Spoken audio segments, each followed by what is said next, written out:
Hello everyone. So let's get started with our today's class, and I gave an introduction on random forest. Okay, we did started this algorithm, and we come up with the decision tree, and there we have seen that the algorithm works on the basis of decisions. Decisions पे काम कर रहा है, explore हो रहा है tree, and data को हम split करते हैं decision tree में.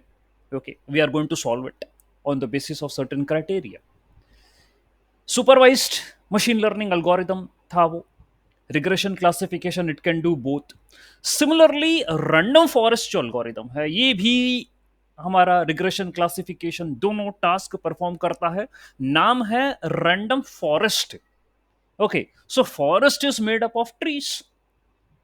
Okay, so it's an ensemble technique where I am going to have multiple trees and I will make a forest. Okay, तो जैसा डिसीजन ट्री वर्क करता था similarly forest will work because it's a collection of trees. Multiple trees are there here. तो random forest, हाँ forest बन गया. Random क्यों है अभी बाद में बताऊंगा. फॉरेस्ट बन गया ट्री को मिलाकर. So yesterday I came up with a question जिस पर काफी डिस्कशन भी हुआ.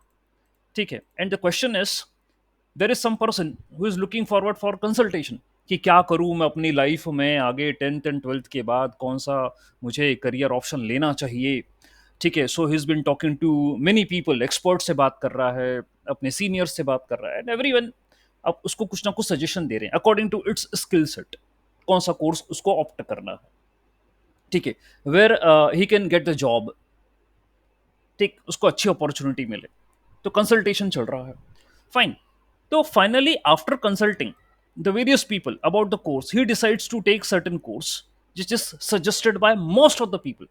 क्योंकि उसने अपनी स्किल सबको बताया that I am good in this particular field. अब आप बताइए कि मैं क्या कर सकता हूँ. ठीक. तो जो मेजॉरिटी वोटिंग हुआ या मेजॉरिटी सजेशन जिस फील्ड में आया, तो उसने बोला ठीक है, I am going to take the opinion, I will go with the majority. ये उसका डिसीजन किया. ठीक है. तो उसी तरीके से रैंडम फॉरेस्ट में यदि आप क्लासिफिकेशन करते हो, because your random forest is a classification and regression both algorithm. ठीक, तो if you are going to do the classification, I am having multiple decision trees here. Every decision tree is going to give me some result. I will pick the result which is given by the maximum number of decision tree. ये मैं ऐसा काम करने वाला हूं. ठीक है. तो यहां मेजॉरिटी के साथ मैं जाऊंगा क्लासिफिकेशन में. रिग्रेशन के केस में I am going to perform the average. Every decision tree is going to give me some result. तो जो रिजल्ट आएगा ना मैं उसका एवरेज करूंगा. ठीक है, ऐसा मैं जो है फाइनल आउटपुट बोलूंगा रिग्रेशन का. ठीक है. अब यहां रैंडम बोला गया साथ में, रैंडम फॉरेस्ट. ठीक.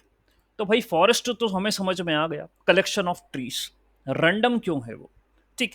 सो हियर रैंडम जो वर्ड है that refers to the randomness in the data sampling and feature selection.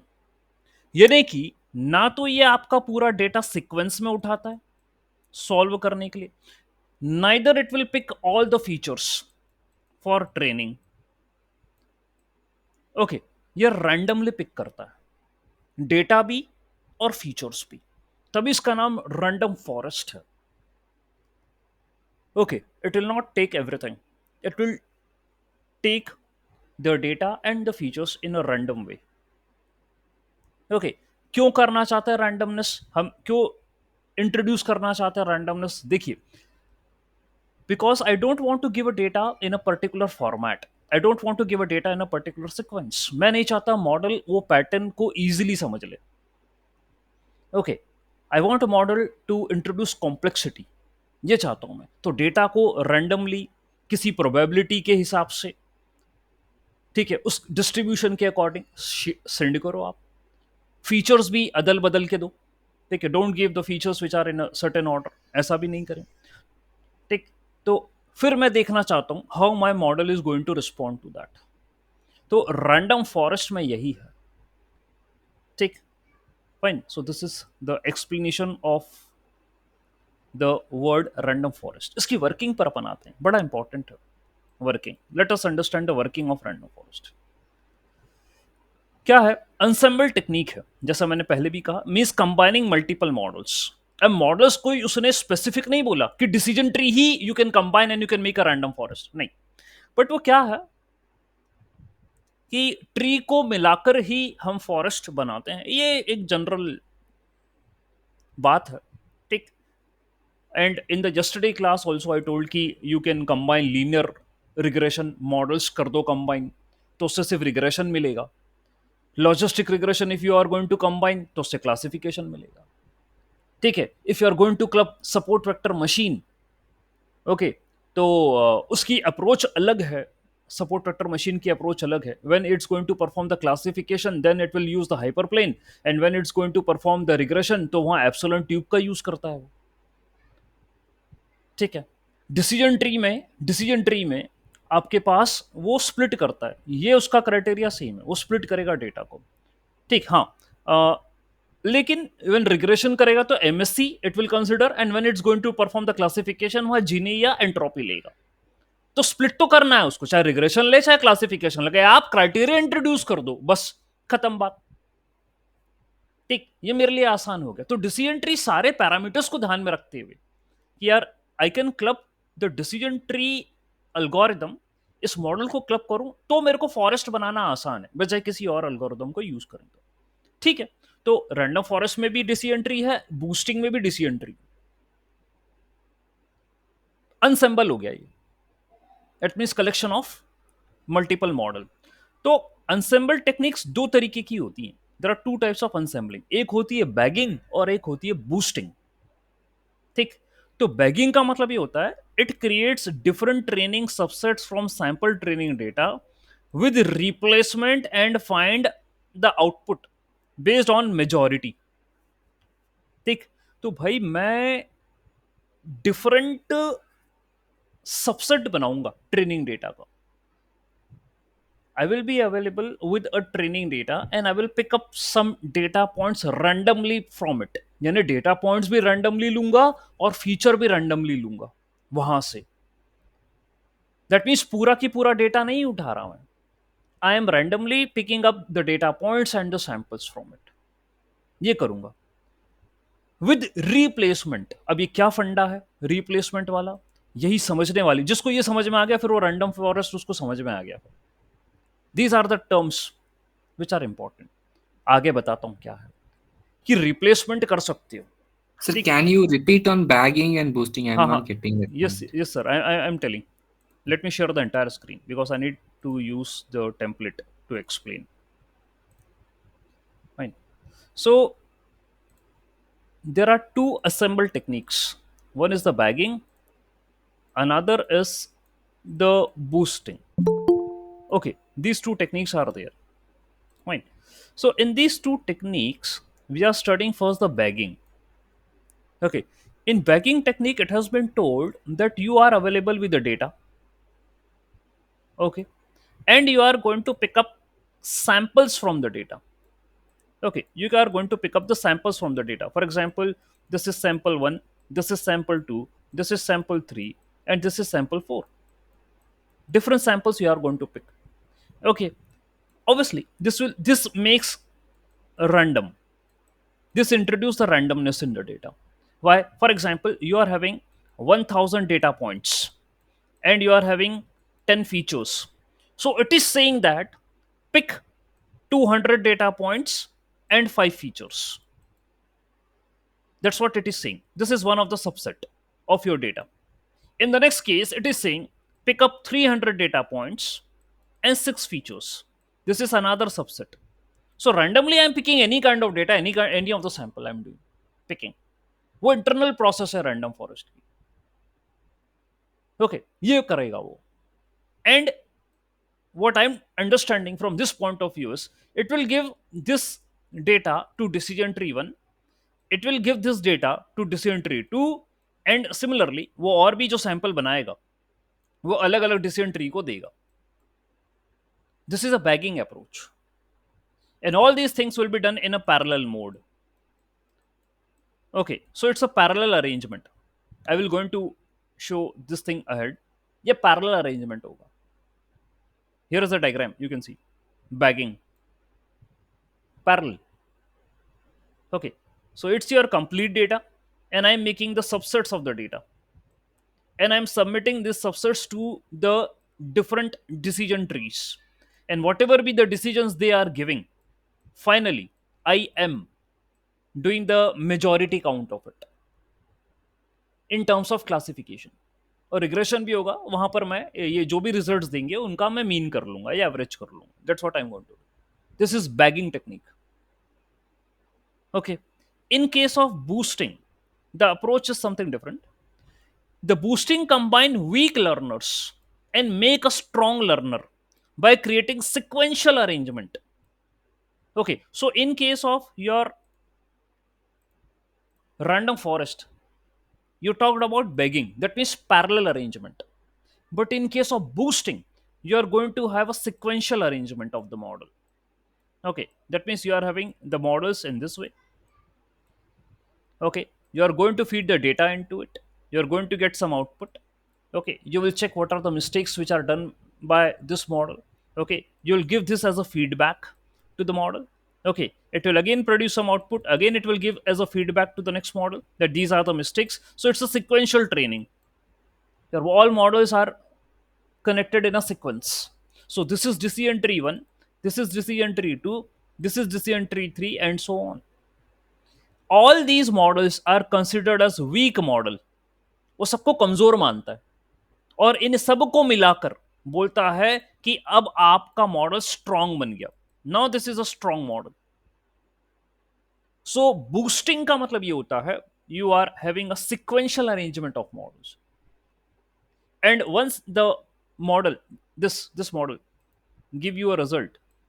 Okay, whatever be the mistakes done by this model, they will be given as a feedback to the next model, and it will ask them कि देखो भैया सीख लो, ये गलती करी है मैंने, अब आप ऐसी गलती मत करना. Then again this model will take a chance for the training, it will produce the result which was expected to be better than the previous one, क्योंकि उसको बोल दिया था मैंने. क्या होता है यहां पर जो गलतियां होती हैं, जो मिस्टेक्स होती है, उनका वेट बढ़ा दिया जाता है. That I will explain you ahead in the boosting algorithm. Okay, I am having a separate session for that boosting. तो क्या होता है, initially we do assign a weights to the data, और जब फाइनल मेरे पास आउटपुट आता है, when I am going to get the output, the points where the mistake done by the model, those weights are increased. ठीक है, ताकि उसको याद रहे कि इन पॉइंटों पे गलती हुई है, मैंने गलत रिजल्ट निकाल के दिया. ये एज अ फीडबैक जाएगा, and then it will again the training process is going on. Okay fine, फिर हो सकता है अब नेक्स्ट टाइम इंप्रूव कर जाएगा, फिर जो रिजल्ट आए अगला फिर नेक्स्ट वाले मॉडल को दिया जाता है. So that's why it's the boosting approach, sequential arrangement of the model, and every model is considered as a weak model. Overall is a strong model जो हम पूरा सबको मिलाकर बनाएंगे. ठीक, तो अभी हम फोकस कर रहे हैं बैगिंग पे. That is the approach followed by random forest, parallel arrangement. Okay, अब इसी की टर्मिनोलॉजी समझना, कई बार आपको ये घुमाएगा, इट विल कंफ्यूज यू. ठीक, मल्टीपल टाइम्स. अभी आपने क्या पढ़ा ऊपर बैगिंग में कि I am having a data and I am going to create a subset of the data, and subsets will be in the form of data points and the features. That means I am not going to consider all the data points, all the rows, neither I am going to consider all the features which are present in the data. मैं तो भैया subset लेकर चलूंगा, पूरा नहीं लूंगा, और वो भी रैंडमली उठाऊंगा, क्योंकि नाम ही मेरा रैंडम फॉरेस्ट है. तो यार ये कैसे कर लोगे आप, how you are going to perform this thing, ये क्वेश्चन है. ठीक, तो आगे पढ़ते हैं. बेगिंग को we are going to explore more. Bagging is also called as bootstrap aggregation. दो टर्म है यहां पर. Bagging means bootstrap aggregation. तो बूट स्ट्रैपिंग क्या होती है और एग्रीगेशन क्या होता है, ये समझना. बूट स्ट्रैप, ओके देखते हैं. एज टोल्ड, बेगिंग जो है रैंडम सैंपल उठाता है, subset from the entire data. Each model is generated from the samples that are bootstrapped samples provided by the original data with replacement known as row sampling. Okay, तो जहां तक मुझे समझ में आया, आप भी इस बात पे फोकस कर रहे होंगे कि I am having a entire data set of 1000 rows, entire data set of 1000 rows. Okay, I am performing bootstrapping. ठीक है, bootstrapping. Bootstrapping means row sampling. It is saying that you are going to sample the rows, okay, on a random basis. So for the subset number 1, you may pick row 1, row 10, row 20, row 31, row 45. Random, you are going to pick any of the rows, okay, and create a subset number 1 of 200 rows, and any random rows you have picked. This is called as a bootstrap technique, that is row sampling. उसको भी बाद में फिर वो बोला with replacement.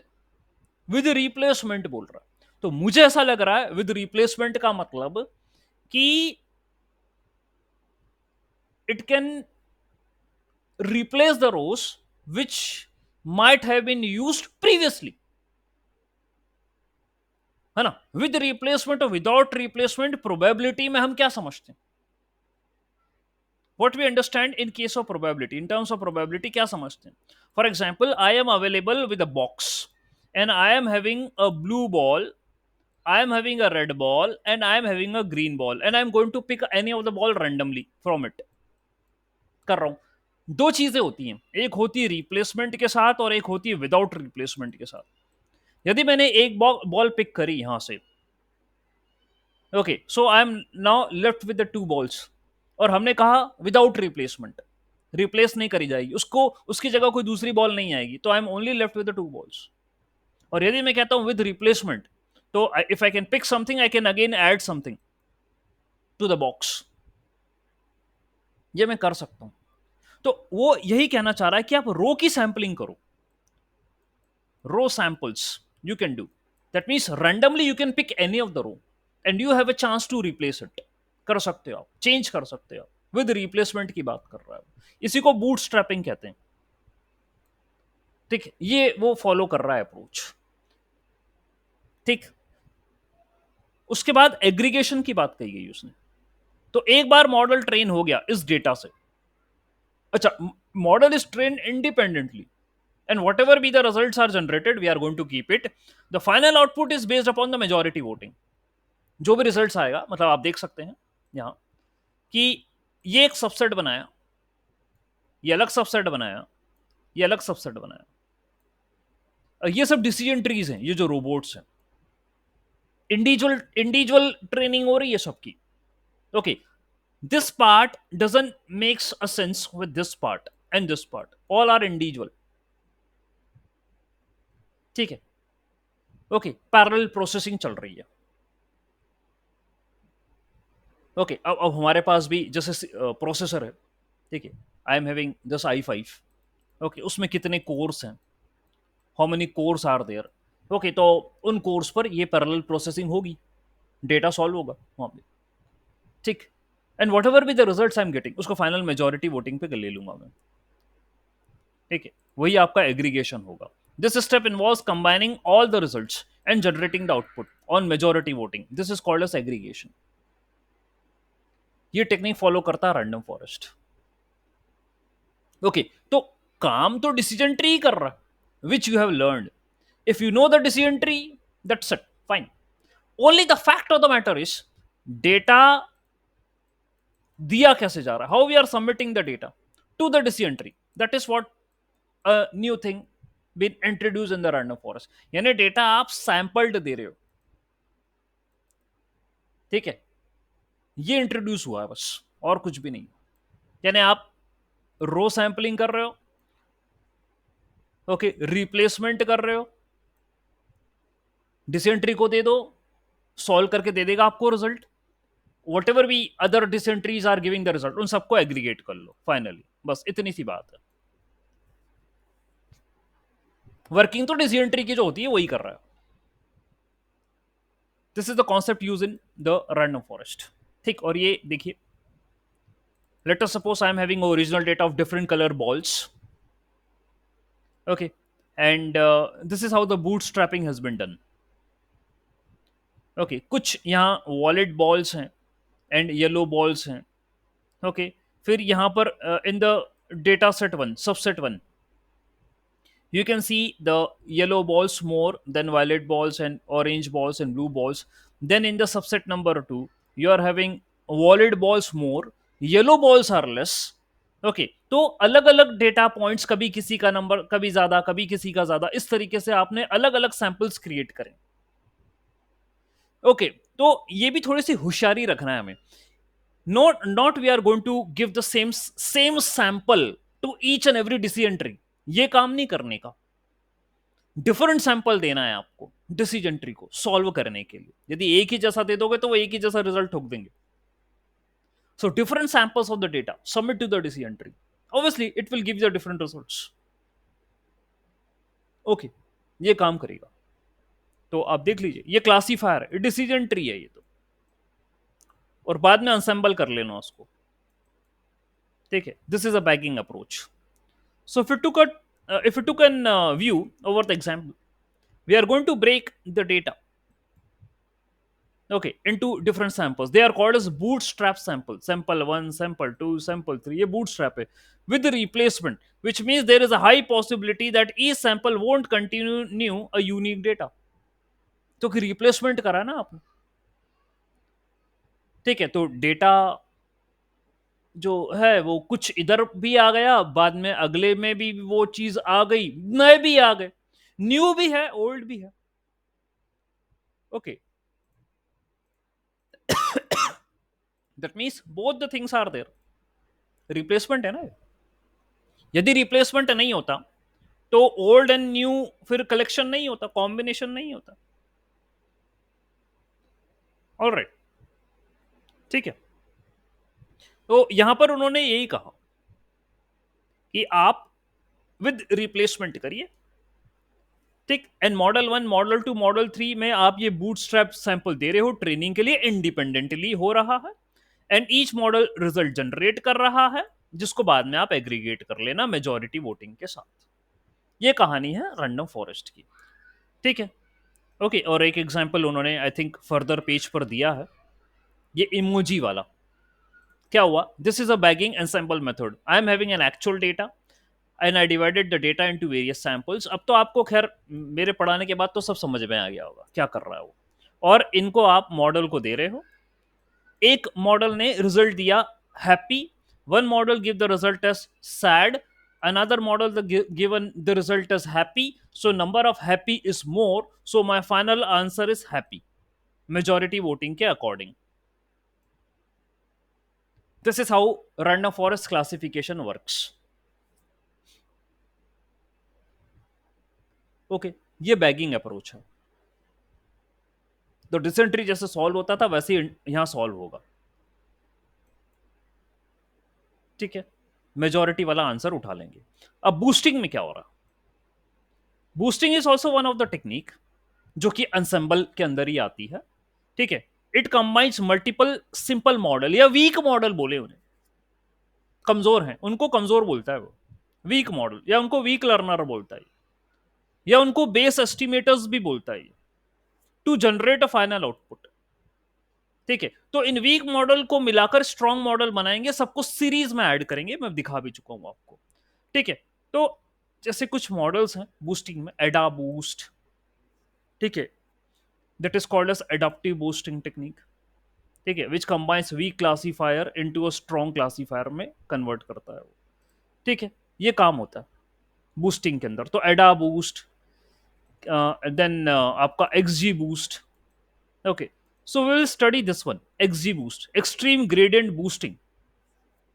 ठीक है, इस पर मैं फोकस करूंगा। बाकी और भी बूस्टिंग अल्गोरिदम्स होती है, मैं इस पे फोकस करूंगा। एंड इफ आई मतलब मुझे लगेगा तो मैं आपको दूसरे भी boosting algorithms I will explain. ठीक है, उसका मैं हिंट कर दूंगा आपको।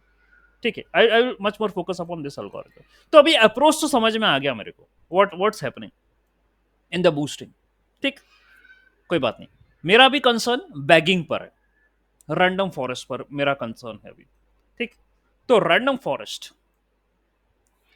है ना, it will take a subset of data points and subset of features is selected for constructing the decision tree. N random records and M features are taken having k number of records. ठीक है, वो समझ गए आप कि आप पूरा data ले लो।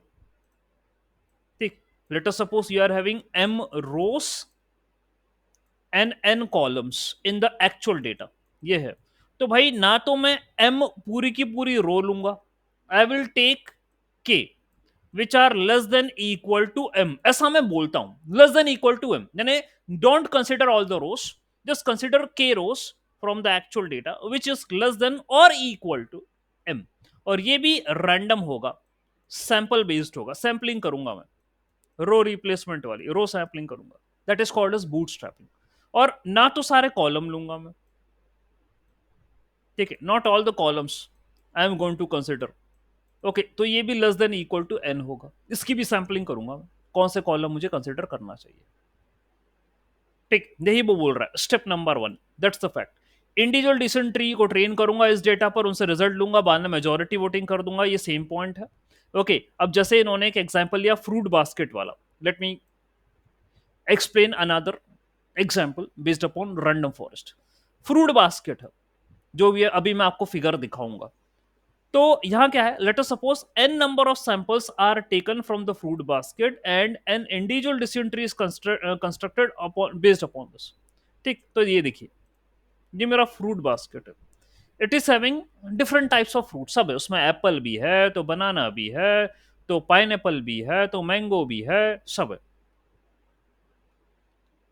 Okay, fine. सो भाई अब मैंने यहां से डेटा लिया, ओके, एक सैंपल लिया, सैंपल ए, इसमें सैंपल बी लिया, इसमें सैंपल सी लिया, अलग अलग डिसीजन ट्रीज को दिया। ठीक है, and it is been solve. ठीक है, यहां पर ये सोल्यूशन मुझे मिल रहा है, सॉल्व कर रहा है डिसीजन ट्री से। ठीक है, fine.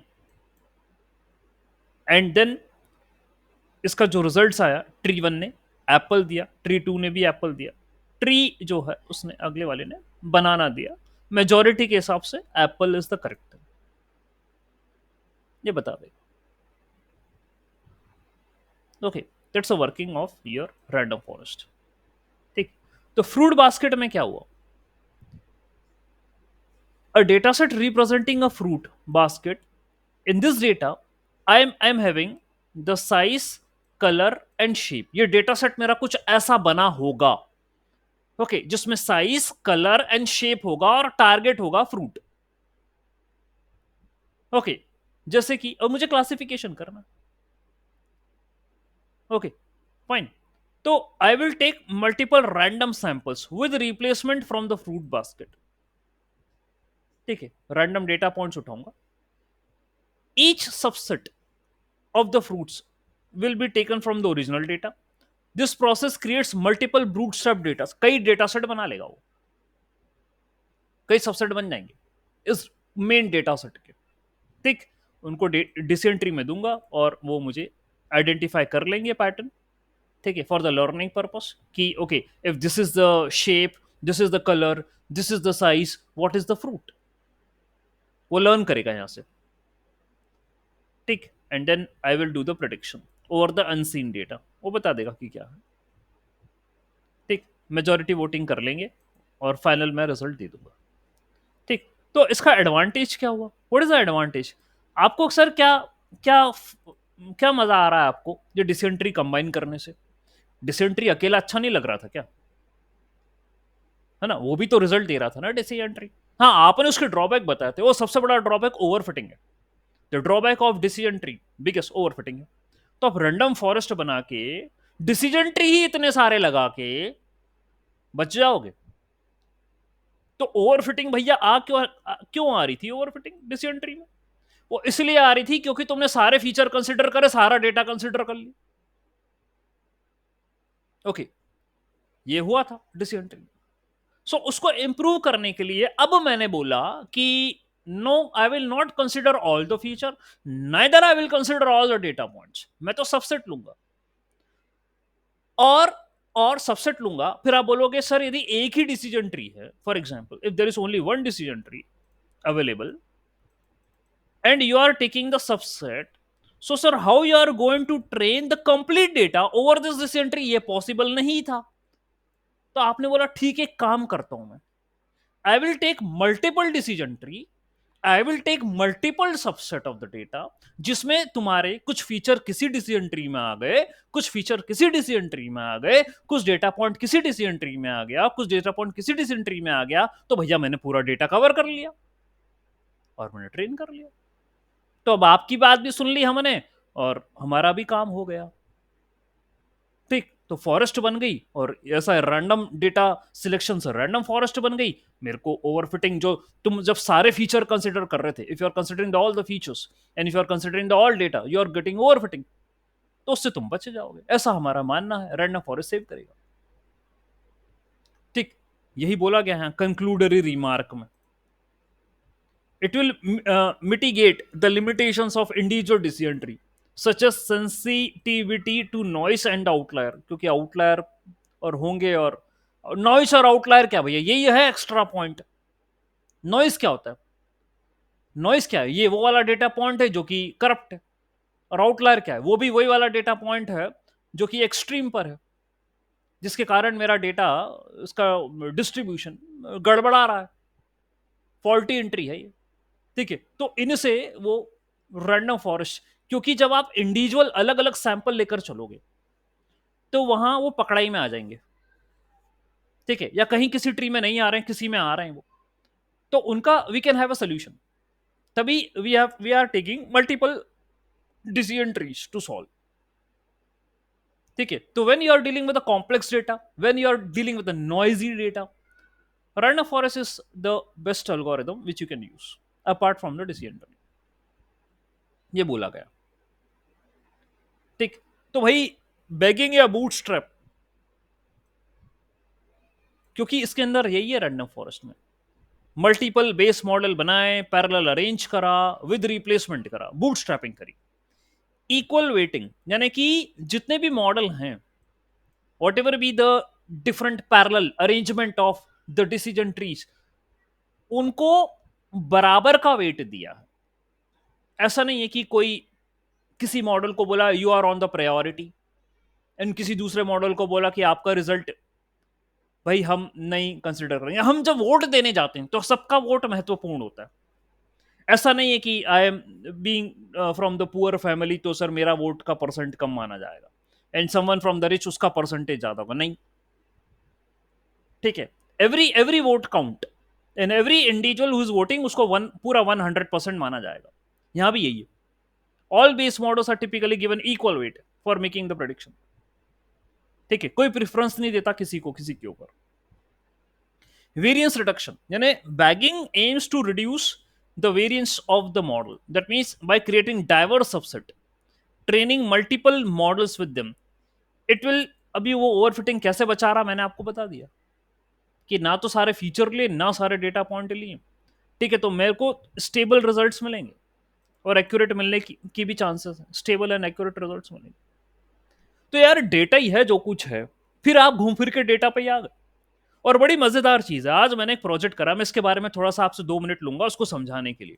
Today I did a project, और प्रोजेक्ट था भाई कि मैरिज प्रपोजल एक्सेप्ट होगा या रिजेक्ट होगा। ठीक है, तो मतलब ये प्रोजेक्ट मैंने देवेश को ध्यान में रख के बनाया। देवेश सुन रहे हो? बोलेगा सर मेरे को क्यों पकड़ रहे हो सर, है ना वो यहाँ पे? हाँ यस, ठीक है, तो देवेश आपको ध्यान में रख के बनाया। ठीक है, मजाक कर रहा हूं, सीरियसली मत लेना।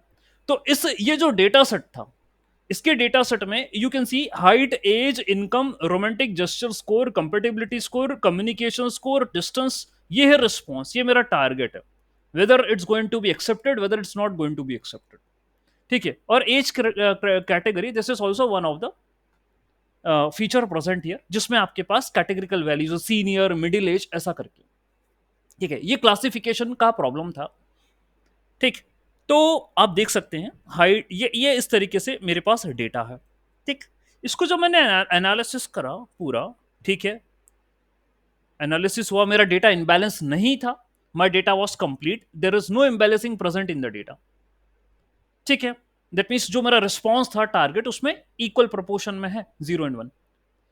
अब जब मैंने कोरिलेशन मैट्रिक्स बनाई तो मुझे ये भी मिला कि none of the feature are correlated, जो मेरे है न्यूमेरिकल वाले, जैसे हाइट, एज, इनकम, ये सब कोई भी कोरिलेटेड नहीं। आप देख सकते हैं ये जितना भी ब्लू आया है, ये सब लीस्ट बता रहा है, लीस्ट कोरिलेशन है। ठीक है, -0.00 देख लिए, कोई भी कोरिलेटेड नहीं है। ये भी और अच्छी बात है, इनका कोई कोरिलेशन नहीं था। तो मुझे डिसीजन ट्री में यही बोला गया ना कि कोरिलेटेड नहीं होना चाहिए और आउटलायर नहीं होना चाहिए। तो देख लो, आउटलायर भी चेक करे मैंने ऊपर बॉक्स प्लॉट बना के। ठीक है, अब देख लीजिए, ये है मेरा बॉक्स प्लॉट, हर एक न्यूमेरिकल फीचर का बॉक्स प्लॉट बनाया, यहां भी कोई आउटलायर मुझे मिल नहीं रहे हैं। यह मेरा डेटा रिफाइंड है, तो आउटलायर भी नहीं, कोरिलेशन भी नहीं फीचर्स में अमंग में, तो मेरा डेटा सेट तो बहुत अच्छा चल रहा है और मुझे अच्छे रिजल्ट मिलना चाहिए, ऐसा मेरा एक्सपेक्टेशन है। ठीक है, ये सारे टर्मिनोलॉजी, सारे रिक्वायरमेंट फॉलो अप कर रहा है। ओके, तो भाई क्या हुआ, हमने ये सारी चीजों का एनालिसिस करा, कोरिलेशन भी नहीं था, एंड मैंने एज कैटेगरी का डमी बनाया, उसको न्यूमेरिकल जो भी 0 1 होता है that I done, and then I use logistic regression, random forest, support vector classifier. जब मैंने यूज करा तो भाई रिजल्ट देखकर मैं शॉक हुआ। Logistic regression is only giving 48% accuracy, only 48% accuracy. Random forest is giving 52% accuracy, and support vector machine is giving 48। तो highest ही मेरी 52 आ रही थी। बोलूंगा यार ये हाईएस्ट 52% एक्यूरेसी। ठीक, तो जो रिक्वायरमेंट है लॉजिस्टिक की और रैंडम फॉरेस्ट की, वो ये है कि उनमें आउटलायर नहीं होना चाहिए, डिपेंडेंसी नहीं होना चाहिए। एसवीएम के अंदर एक रिक्वायरमेंट और है कि आप स्केल्ड डेटा दो। तो मुझे लगा हो सकता है यार मैंने स्केलिंग नहीं करी है एसवीएम में, तो एक काम करता हूं, स्टैंडर्ड स्केलर का यूज करता हूं और डेटा को स्केल कर देता हूं और फिर अब मैं उठा के एसवीएम में दूंगा। तो भी भाई ये इसमें कोई सुधार नहीं आया, तो भी 48 ही रहा। देखिए क्या होता है, डेटा, ये मॉडल तो मशीन लर्निंग मॉडल है, ये तो इक्वेशंस है। देखिए ये आपको जैसा डेटा दोगे वैसा सॉल्व करके दे देंगी। डेटा साइंटिस्ट को ही डेटा समझना यार क्या गड़बड़ हुई है कि मेरी एक्यूरेसी इंप्रूव नहीं करी है। और 48 52 पर आप यदि मुझे सजेस्ट करोगे sir you can do the hyper parameter tuning, तो भाई कितना बढ़ा लूंगा मैं, मुझे तब भी लगा नहीं कि मैं ट्यूनिंग भी कर लूँ तो भी मैं इंप्रूव नहीं कर पाऊंगा कि मैं 90 पर पहुंच जाऊं ट्यूनिंग करने के बावजूद भी, पॉसिबल नहीं है। तो यहां एक सजेशन ये है कि सर फीचर इंजीनियरिंग करो, नए फीचर बनाओ, एक तो सजेशन ये। दूसरी बात है कहीं ऐसा तो नहीं पॉलिनोमियल रिलेशनशिप है। तो मुझे ये कम एक्यूरेसी आने का एक सेंस ये लगा कि टारगेट और फीचर के बीच में रिलेशनशिप कम है। यानी आप ये कह रहे हो रिस्पॉन्स कि भाई प्रपोजल एक्सेप्ट होगा कि नहीं होगा इसका और रेस्ट ऑफ द फीचर का कोई इतना ज्यादा रिलेशनशिप है नहीं, तभी वो एक्यूरेसी कम आ रही है। यानी आपकी हाइट यदि 156 है, चाहे आपकी एज 59 है, आपकी इनकम कम है, उसके बावजूद भी आप रिस्पॉन्स, मतलब आप भाई मैरिज प्रपोजल एक्सेप्ट हो रहा, बड़ी बात है। ठीक है, ये ऐसा लिखा गया यहाँ पर। रोमांटिक जेस्चर भैया कोई नहीं, बहुत कम स्कोर आ रहा है, आप रोमांटिक भी नहीं हो। ठीक है, कंपेटेबल भी स्कोर कम है, कम्युनिकेशन भी आप करते नहीं हो। ठीक है, सब कुछ कम है, मतलब यहाँ पर सिर्फ हाइट, चलो हाइट भी इतनी को ज्यादा नहीं, एज भी ज्यादा, सब कुछ, इनकम भी कम, तो भी रिस्पॉन्स 1 आ रहा है। अब तो सीनियर की कैटेगरी में आ गए तो भी रिस्पॉन्स 1 आ रहा है। लेकिन भैया ये तो डेटा है, ठीक, डेटा है। और जो डेटा से मुझे लगा रिस्पॉन्स का ज्यादा रिलेशन इनसे किसी किसी से नहीं, मतलब लाइफ में कुछ भी हो सकता, लेकिन डेटा तो भाई, यही चीजें कुछ ऐसी हैं जो देखी जाती हैं मैरिज के अंदर, कि हाइट क्या है, एज क्या है, इनकम, इनकम तो प्रायोरिटी पर है। जो सीनियर पर्सन है वो तो समझ गए ये बात को, ठीक है, कि income is something which is more important. Okay, और फिर कुछ स्कोर्स हैं, ठीक है, कंपेटेबल बातचीत आपकी अच्छी है या नहीं, कम्युनिकेशन, तो ये ऐसी चीजें हैं जो कि बड़ी इंपॉर्टेंट रखती हैं। डिस्टेंस यानी आप कहाँ क्या है, और फाइनली हमने रिस्पॉन्स बोला कि इन, तो बाद में ये मैं मॉडल जब ट्रेन कर रहा हूं भाई, इनके बेसिस पर तो मैं एक्यूरेसी निकाल ही नहीं पा रहा, ठीक है, मेरा मॉडल 50-52 से आगे बढ़ ही नहीं रहा, तो response is something.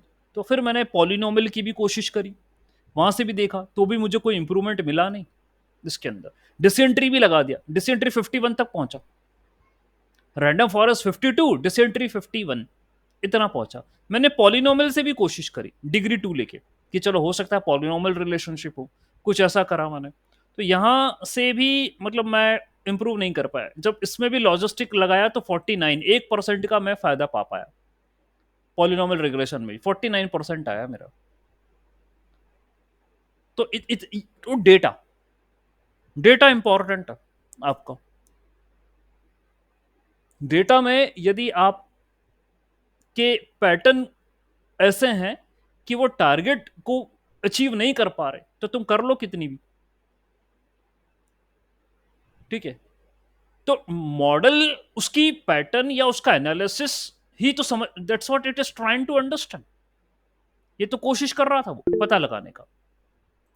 Okay, yes, so data is very random and uncertain, yes obviously, and understanding the pattern in such kind of data, my model is also, अच्छा मैंने डीप लर्निंग भी लगाया, वो कोड यहां पर अभी दिखेगा नहीं, मैंने डिलीट कर दिया, वहां पर भी मेरे को कोई जो है रिस्पॉन्स नहीं मिला। Okay, there also the accuracy something 50 पर ही स्टक कर रहा था वो, 50-52, तो सीधी सी बात है यहाँ डेटा का इशू है, इसके कारण मैं अचीव नहीं कर पा रहा। तो मैं यदि फीचर इंजीनियरिंग भी करूं, यदि कुछ और भी फीचर बनाऊं तो क्या बनाऊं, मैंने रिलेशनशिप देखा, फीचर भी हो सकता है मैं कर लूं, थोड़ा सा इसको आगे रिसर्च मोटिव पर है कि कुछ और फीचर बनना चाहिए क्या यहाँ पर, और मेरे हिसाब से ये कुछ ऐसे फीचर्स हैं जो कि ऑब्वियसली देखे जाते हैं मैरिज प्रपोजल एक्सेप्ट हो या ना हो उनके भी, तो ये कोर है। इसके अलावा कुछ और भी चीजें होंगी, स्टेटस वगैरह, फैमिली स्टेटस एंड अदर चीजें जो भी कुछ है वो भी इंक्लूड करें, डेटा और बढ़ाया जाए तो शायद मुझे एक्यूरेसी इंप्रूव हो, अभी फिलहाल इससे तो नहीं हो रही, ठीक है। तो मैंने बोला डेटा बहुत इंपॉर्टेंट है समझने के लिए, ठीक है। तो अल्गोरिदम पढ़ लो वो अपनी जगह, डेटा साइंटिस्ट बनने के लिए डेटा की जानकारी बहुत होना चाहिए। तो भाई यहाँ पर यही बात है। अभी तो आपको खैर अल्गोरिदम बता रहा हूँ, रैंडम फॉरेस्ट लगाया 52 आया, और ये सारी चीजें हो गई। बूस्टिंग के अंदर क्या होता है, बूस्टिंग जैसा कि मैंने पहले क्लियर कर चुका है, सिक्वेंशियल मॉडल है वो, ठीक है, वट एवर बी द, अच्छा ये मैं आपसे रिक्वेस्ट है, आप केगल से कोई भी डेटा उठाकर, आपको जो मैं एल्गोरिदम पढ़ा चुका हूँ ये आप ट्राई करते रहिए। कल दिलीप सर ने भी सजेशन दिया था कि सर जो पढ़ा रहे अपना है, ठीक है, आपको कर रहे हैं, लेकिन every one is requested to invest their time in doing some get some data over the from the kegel and do some such kind of thing, तो आपको अनएक्सपेक्टेड रिजल्ट मिल सकते हैं जैसे मुझे मिले। ये भी केगल का डेटा है, इस पर कोई कोड नहीं है वहां, there is no code available over this data, ये मैंने ही कोड बनाया, फर्स्ट टाइम कोड बनाया, और मेरे को ये ऐसा अनसर्टेन रिजल्ट मिला। अब बाकी आगे कुछ और लोग करेंगे वो अलग मैटर है, ठीक, तो you can do this things, ठीक। तो यहां पर क्या होता है बूस्टिंग के केस में, बूस्टिंग के केस में आप ये देख रहे हैं सिक्वेंशियल अरेंजमेंट करा, एंड यहां इसने ये पॉइंट क्लियर भी कर दिया कि each model is trained on the entire data. हमने बैगिंग के अंदर एंटायर पे ट्रेन नहीं करा था, सबसेट पे ट्रेन करा था। Here it is saying that the model is trained over entire data but with different weights assign to the data points, ठीक है, डेटा पॉइंट्स को कुछ वेट असाइन करने पड़ते हैं, ये चीज रैंडम फॉरेस्ट में नहीं है, वहां डेटा पॉइंट को कोई वेट वेट असाइन नहीं करे तुम, ये एडवांस्ड वर्जन है। सिक्वेंशियल करो, पूरे डेटा पे करो और वेट असाइन करो, मिस क्लासिफाइड पॉइंट्स के वेट बढ़ा दिए जाते हैं, ये मैं पहले ही बता चुका हूं। Okay, you are going to increase the weights of misclassifications. Okay, and ये जो अपडेटेड आया, अपडेटेड वेट करा आपने मिसक्लासिफिकेशन, ये डेटा आप उठा के उसको अगले मॉडल को दे देते कि भैया आप तू ट्रेन हो और ध्यान रखना कि इन पॉइंटों पर गलती हुई है. और ये हमारा, अच्छा हम भी तो यहाँ क्लास में अपना एक्सपीरियंसेस तो शेयर कर रहे हैं. If everyone is going to learn individually, तो कल 2 दिन से आज और कल में क्या हुआ, एक्सपीरियंस ही तो शेयर हुए. तो बबन सर ने आज क्वेश्चन करा कि सर मेरे को ऐसा ये प्रपोजल है, ठीक है तो आप कुछ इनपुट्स दीजिए. लोगों ने, अब उनको उनको अब इतनी रिसर्च नहीं करनी पड़ेगी, 5 मिनट में मेरे को उनको समझ में आ गया कि मैं कर लूंगा. तो यहां पर भी यही हुआ कि जो गलतियां पुराने लोगों ने करी, ठीक है, जो हमसे गलतियां हुई, वो अब आगे की जनरेशन से गलतियां नहीं करवाएंगे. ये फायदा है बूस्टिंग का. तो हमारी गलतियों के वेट बढ़ा के आपको आगे बोल देंगे ऐसा करोगे तो ऐसी गलती होगी, आगे तुम मत करना, तो वो नहीं करेंगे. ठीक है, तो यहां ये काम होता है बूस्टिंग में. सो वेटेड वोटिंग, यानी कि in the boosting each base model is assigned with a weight based upon its performance. वहां रैंडम फॉरेस्ट में जितने भी डिसीजन ट्री थे सबको सेम प्रेफरेंस था. बूस्टिंग में ऐसा नहीं है, यहां परफॉर्मेंस चेक होती है. The model which is giving the good performance, जिसने कम गलतियां करी है, उसको अपन ज्यादा प्रेफरेंस देंगे. एंड द मॉडल जिसने कम गलती करी है उसको ज्यादा देंगे, और जिसने ज्यादा गलती करी भाई उससे बोलेंगे यार आपकी हम प्रायोरिटी कम करते हैं because your performance is poor. ठीक. So the models that will perform well on the training will be given the higher weight while the poor performing models will receive the lower weight. Final जो prediction होगा is made by the weighted voting where the models with the higher weights, ठीक है, तो हम weighted लेंगे, weighted average लेंगे, weighted करेंगे. तो जो मॉडल जिसने हाईएस्ट, जिनका परफॉर्मेंस अच्छा था, उनको ज्यादा प्राथमिकता दी जाएगी. एंड द मॉडल्स जिनने पुअर परफॉर्मेंस करा था आप उनको इग्नोर करेंगे. ये काम होता है बूस्टिंग में. तो ये पूरा अब सिनेरियो चेंज कर दिया बूस्टिंग में. ठीक है, तो सिक्वेंशियली अरेंज करो, डेटा दो, वेटेड डेटा दो, गलतियों पर वेट बढ़ा दो, जो मॉडल अच्छा परफॉर्म कर रहा है उसको प्रायोरिटी दे दो, at the last final prediction पर वेटेड एवरेज करिए. ये होता है काम. बायस रिडक्शन यानी बायस से वेरिएंस कम करता है. बायस और वेरिएंस भैया ये दोनों तो ऐसी चीज हैं, बायस यानी एरर, वेरिएंस यानी डिस्ट्रीब्यूशन. और हम ये कहते हैं कि भैया वेरिएंस ज्यादा होना चाहिए फीचर का, डिस्ट्रीब्यूशन जितना अच्छा होगा, जितना ज्यादा वेरिएंस होगा उतना ज्यादा कंट्रीब्यूशन होगा उस फीचर का मॉडल डेवलपमेंट में. ठीक है, और ये हमेशा बायस और वेरिएंस का ट्रेड ऑफ होता है, पढ़ भी चुके हैं बायस वेरिएंस ट्रेड ऑफ. तो जितना ज्यादा वेरिएंस, कई बार ये भी होगा कि एरर इसके कारण ज्यादा आ सकते हैं. ठीक है, increase in the variance bias will be can become more. ठीक है, तो मुझे बायस तो कम करना रहता, एरर मुझे कम करने, तो वेरिएंस कम करो. ये काम होता है. तो बूस्टिंग जो है वो उससे निपट लेगा. It will reduce the bias in complex models. ये निपट लेगा उस बायस वेरिएंस ट्रेड ऑफ से. ठीक है, तो ये पॉपुलर एल्गोरिथम्स है बूस्टिंग के, एक्सजीबू, स्लाइड जीबीएम, ये वगैरह वगैरह ये सब है. ठीक है, ऑल राइट, पढ़ेंगे अपन बूस्टिंग में separately. So important feature random forest में क्या है? Diversity. Not all the attributes, neither the feature or the variables are considered while training. सब समझ में आ गया हमको. Immune to curse of dimensionality. तो भैया क्या होता है कि यदि आप सारे फीचर ले लेते हो ना तो मॉडल ओवर फिटिंग पे जाता है, क्योंकि उनमें डिपेंडेंसी होती है. और आप बोलोगे सर अभी तो जो आपने कोड बताया इसमें तो कोरिलेशन मैट्रिक्स देख के मैं भी खुश हो गया था, ये कि सर यहां देखो कोई भी फीचर ऐसा नहीं है जिसका अच्छा कोरिलेशन हो, यानी सब फीचर इंडिपेंडेंटली काम कर रहे हैं. हाइट का एज से कोई लेना देना नहीं, और हाइट का सैलरी से भी कोई लेना देना नहीं. हो सकता है छोटी हाइट वाला ज्यादा कमा रहा हो, बड़ा हाइट वाला कम कमा रहा हो, उससे क्या लेना देना, हाइट कितनी भी हो, वो तो स्किल्स है. ठीक है, तो किसी का कोई लेना देना नहीं, मैं खुश भैया देखो बढ़िया, कोई कोरिलेशन नहीं. और जब वो उठा के मॉडल के अंदर रखा तो मॉडल फेल हो गया, बोला 50% एक्यूरेसी. ठीक है, तो आप मैरिज प्रपोजल का प्लान कर रहे हो सकता है लव मैरिज ही हो गई हो, ऐसे ही कुछ हो गया हो, पता ही नहीं, कुछ ऐसा हिसाब किताब चल रहा हो. हम तो मशीन से कोशिश, तो यार यही है रियलिटी और एआई में. ठीक है, हम कह रहे हैं ना कि हमारी जॉब ले लेगा ये एआई. मैंने क्या समझा रहा हूं कुछ दिनों से, मैथ्स और कॉन्सेप्ट, इन पे मेरा फोकस चल रहा। कोडिंग अपनी जगह करोगे, ठीक है, एआई को यहां बीट कर दोगे तुम, ठीक है, और हो गया, एक्यूरेसी नहीं मिली मुझे, ठीक है, फाइन। तो भाई कर्स और डायमेंशनलिटी, कर्स और डायमेंशनलिटी का means if you are going to consider all the features, तो भाई ओवरफिटिंग देगा, तो सारे फीचर नहीं लेना, वही होती है कर्स और डायमेंशनलिटी।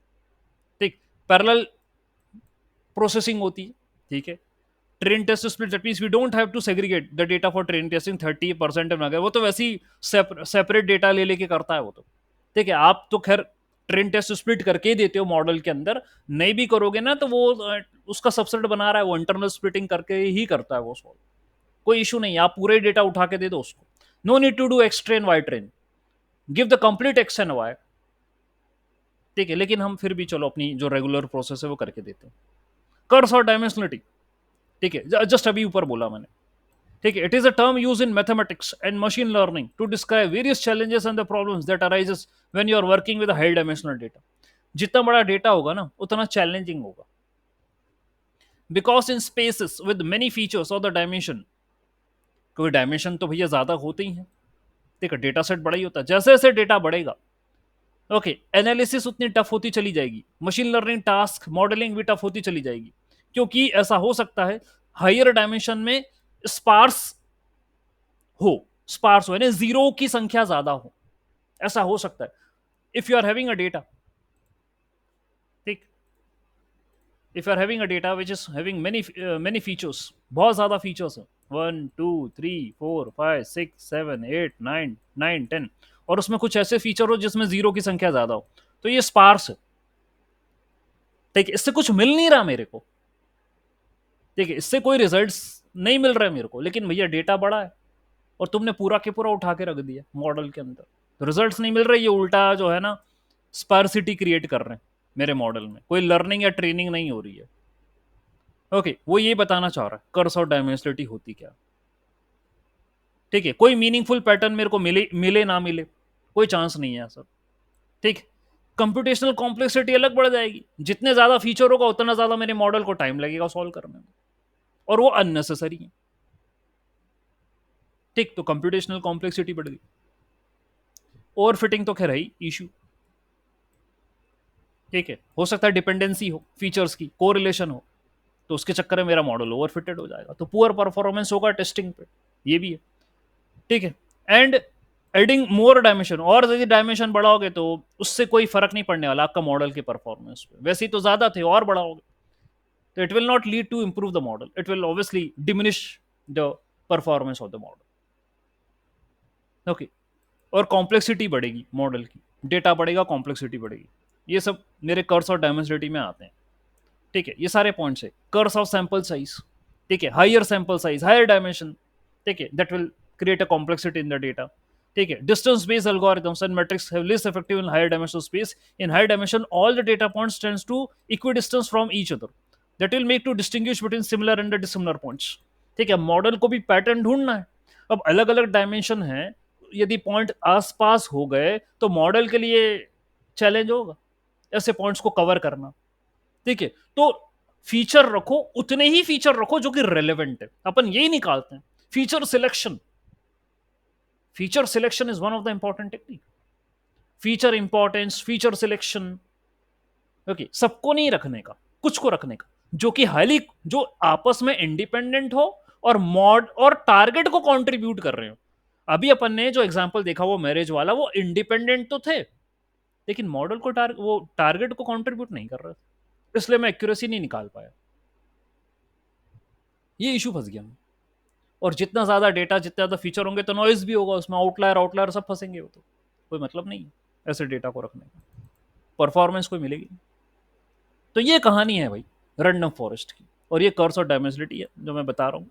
कई बार पूछा जाता है, नहीं भी तो मैंने आपको समझा दिया कि कर्स और डायमेंसिटी होती क्या, ज्यादा डेटा नहीं रखने का, मतलब ज्यादा फीचर नहीं रखने का, ओनली रेलेवेंट फीचर्स, उसके लिए भी हमारे पास टेक्निक्स हैं, तभी analysis we do of the data and we found what features are relevant for us, ये करते हैं अपन, ठीक है। सो रैंडम फॉरेस्ट में हम ये समझ पाए, सैंपल ऑफ द डेटा लेंगे, फीचर्स और रो रिप्लेसमेंट होगा, उसके अंदर रो सैम्पलिंग होगी, वो डेटा हम अलग अलग डिसीजन ट्री को देंगे, उनसे रिजल्ट निकालेंगे, बाद में कंबाइन कर देंगे, मर्ज कर देंगे। ठीक है, जो है आपका यहाँ पर मेजोरिटी, ठीक है, उससे आपका फाइनल रिजल्ट आ जाएगा। ये आपका रैंडम फॉरेस्ट है। Now the next things which are left with me related to the random forest is I will show the difference between decision tree and the random forest, ये बताऊंगा। इसके hyper parameters के बारे में हम discussion करना चाहेंगे। मुझे इसकी मैथ्स बतानी है, एडवांटेज डिसएडवांटेज, ठीक है, इसकी मुझे मैथ्स बतानी है। What is the maths behind a random forest, ये मैं बताऊंगा, क्योंकि maths is something which is important. आपने भी थ्योरेटिकली तो पढ़ लिया कि ऐसा ऐसा वो वर्क करता है, बट मैथ्स इज इंपॉर्टेंट। ठीक है, वो काम कैसे करेगा उसके बारे में थोड़ा सा हम देखेंगे, कि वो कैसे सिलेक्ट करता है, सैंपल कैसे लेता है वो। ठीक है, तो हाइपर पैरामीटर ये मैथ्स करेंगे, फिर हमारा रैंडम फॉरेस्ट खत्म होगा। ठीक, फिर इसको हम इम्प्लीमेंटेशन पर लेकर जाएंगे एंड फर्दर कुछ क्वेश्चंस और सॉल्व करेंगे। ठीक, तो ये मेरा क्राइटेरिया होगा आगे पढ़ाने का रैंडम फॉरेस्ट को लेकर। ओके, सो ठीक है, ये हमारा, let me show the example. ठीक, okay, let me stop present let me stop